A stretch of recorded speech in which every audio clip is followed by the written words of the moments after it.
Hey friends, welcome back to another tutorial. Today we're going to be making these little flower motifs. I call them tropical flowers because when I finished making it, I thought they just looked tropical to me, and then I tried to use some tropical colors. So these, you could make them to hang on a garland. You could sew them onto finished pieces like blankets or clothing. The possibilities are kind of endless. It's all up to you and what you would like to use them for. So what you're going to need is 2 shades of yarn. You can do them solid. I do have this yellow one in solid just to show an example. I really like how the center is different on these though, but if you wanted to do it solid, it works out. It looks just as cute. So you will need 2 shades of yarn, or one, whatever you prefer. I'm using a weight for acrylic yarn from Hobby Lobby. This is the color Mango. And then this is also from Hobby Lobby, but I don't have the label. It's like it doesn't look as pink on camera, but it reminds me of like a Barbie pink, like a hot Barbie pink. So those are the 2 shades I am using. And then I have a 5mm hook, my fancy hook with my name. You'll need a yarn needle and some scissors. To get started, you're going to grab the color that you want to use as your center color. And you're just going to make a slip knot and place that on your hook. You're going to chain 4, 2, 3, 4, and then you're going to slip stitch back into the first chain that you created. You could do a magic ring too if you want. I just like to do this because then I don't have to worry about tightening the center or keeping it tightened. So you can do a magic ring or chain 4 like I just showed you. So in the center that you just made, you're going to crochet 10 half double crochets. So 1, 2, 3, 4,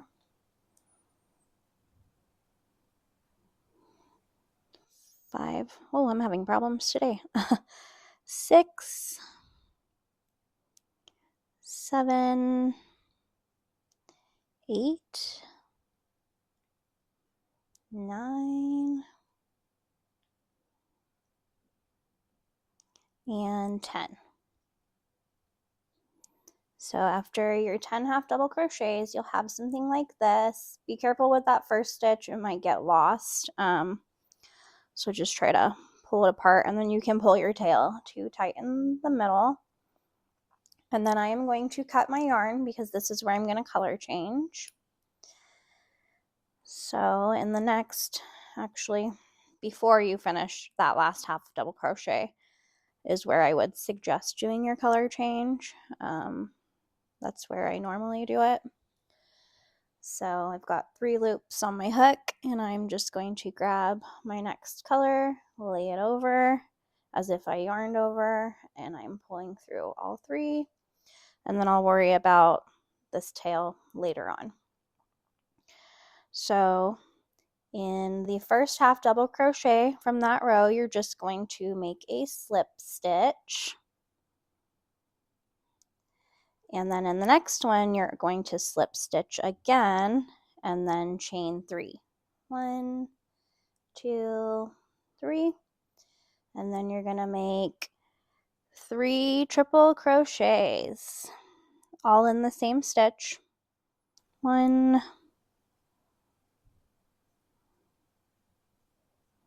2, and 3. And then you're going to chain 2, 1, 2, and back into the back bump of the first chain you made, you're going to make a slip stitch.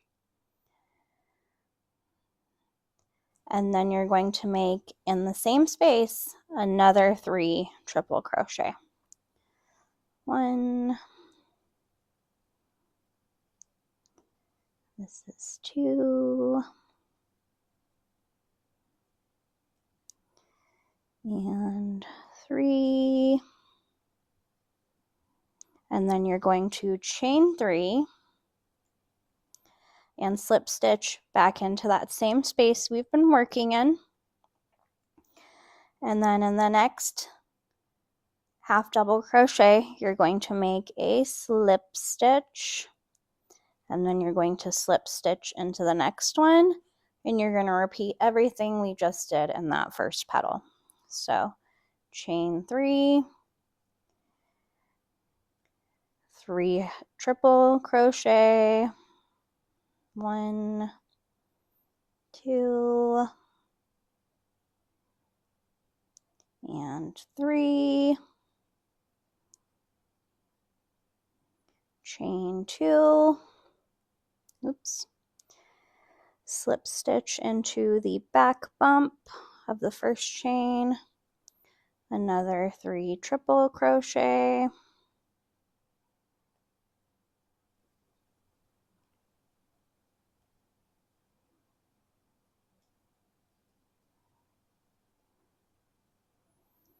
chain 3, and slip stitch back into that space, and then slip stitch into the next one and make another petal. So you're just going to repeat that all the way around, and you will end up with 5 petals, and I will meet you back after I've made my 5th petal.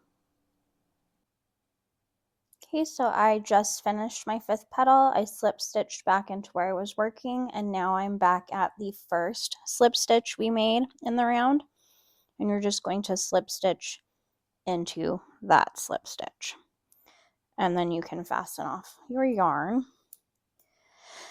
and you can weave in your ends however you prefer.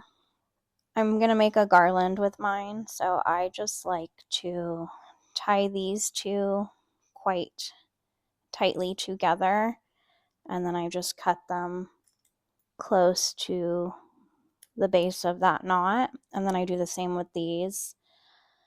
Sometimes I weave them in, but sometimes I'm lazy. So that's all I'm doing for these, and I don't ever have an issue with them coming undone or anything. I mean, it's going on a garland, so it's not like it's going to be played with or messed with. So that is what your flower should look like once you're done. And then if you make enough, like I said, you could make a garland, use 3 colors and just alternate. I might add a little bit of blue in here because when I think of tropical, I think of blue. So yeah, but I hope you like this pattern. Let me know what you thought about it in the comments, and let me know what colors you're going to use on your flowers. I'll see you in the next video. Bye!